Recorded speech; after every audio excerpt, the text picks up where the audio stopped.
गरुडगमन तव चरणकमलमिह मनसि लसतु मम नित्यम् गरुडगमन तव चरणकमलमिह मनसि लसतु मम नित्यम् मनसि लसतु मम नित्यम् मम तापमपा गुरुदेव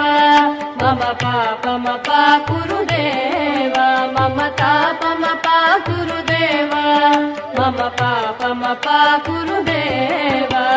जलजनयन विधिन मुचिहरण मुख विबुध विनुत पद पद्मा जलजनयन विधिन मुचिहरण मुख विबुध विनुत पद पद्मा विबुध विनुत पद पद्मा मम तापमपा गुरुदेव मम पापमपा गुरुदेव मम तापमपा गुरुदेव मम पापमपा गुरुदेव